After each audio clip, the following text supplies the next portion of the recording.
Joining us now to discuss Bitcoin news and more is CoinDesk Director of Data and Indexes, Galen Moore in Boston. Hello there, Galen. Always good to have you on the show. So let's just take a quick look at Bitcoin first. We see it coming back down just slightly, though trading pretty flat for Bitcoin, shall we say. But what is your take on Bitcoin's price outlook? Christine, it's been interesting to watch how Bitcoin has performed since Black Friday. Black Friday sort of sounds bad, doesn't it? But it really wasn't a very bad day in the crypto markets. Definitely a tough day in the equity markets and a tough day globally with the news of the Omicron variant and COVID breaking. And, the end to November for equities has been, it's been the first down month for the S&P 500 all year.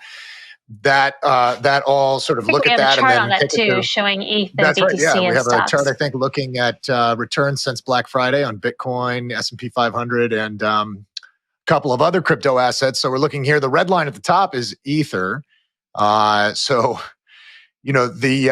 think we're sort of giving the lie to the notion here that there's some kind of a risk-off sentiment that has pushed Bitcoin down. If it's a risk-off environment, I'm not sure why people are applying capital into Ether. If that would seem to be more of a risk-on investment than Bitcoin. And then at the same time, it's interesting to note the performance of the DeFi category. The green line at the bottom is the CoinDesk DeFi Index, the DFX. And that's a basket of about 10 DeFi assets. About half of it is Uniswap.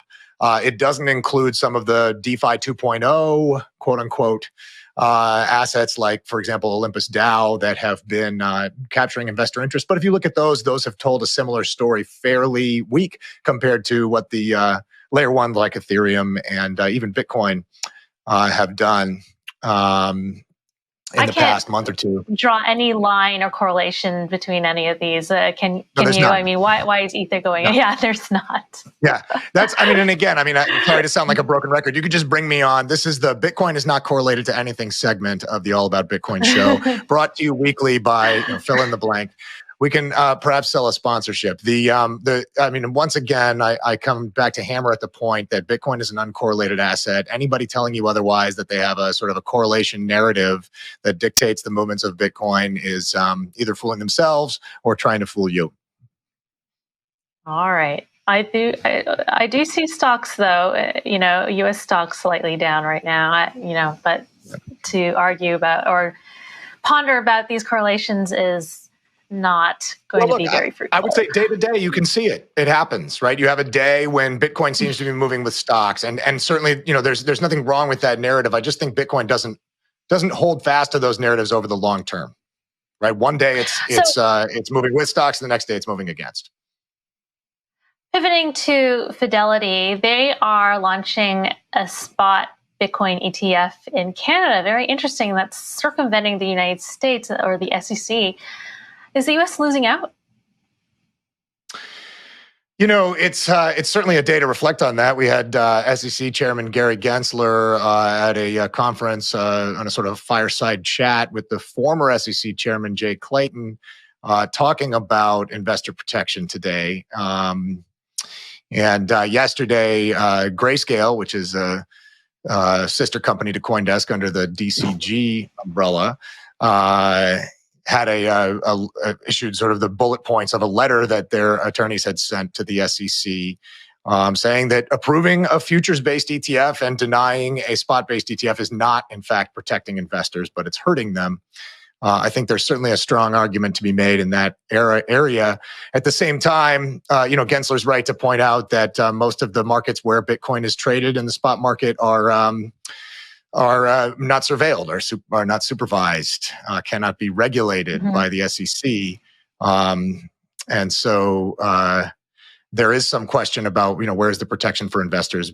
I think the argument that I see some rationale in is, if that's true for spot, then it's also true for futures, which are indexed to the spot market. Well, speaking of what is supervised, inflation is not so transitory.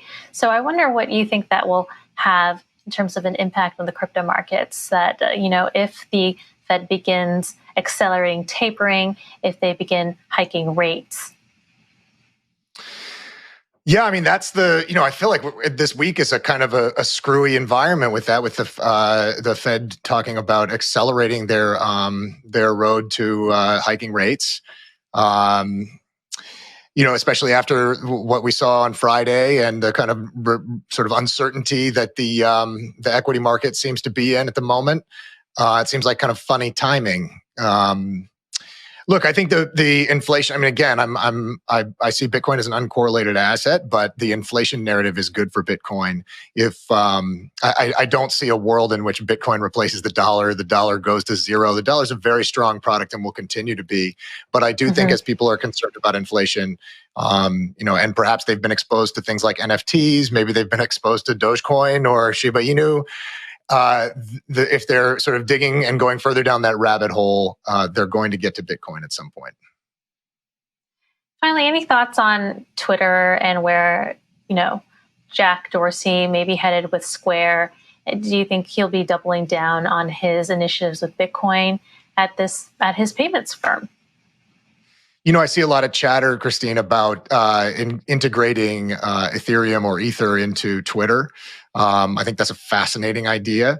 Somebody I follow on Twitter was saying yesterday, well, this is going to be, Square is going to be the Bitcoin company and Twitter is going to be the Ethereum company. Bottom line, I think this is good for Twitter shareholders. It's never good to have one person running two companies at the same time. I think history has not been. There are very, very few examples of people who've been able to do that successfully. It's probably good for Twitter shareholders and it's good for Jack Dorsey too.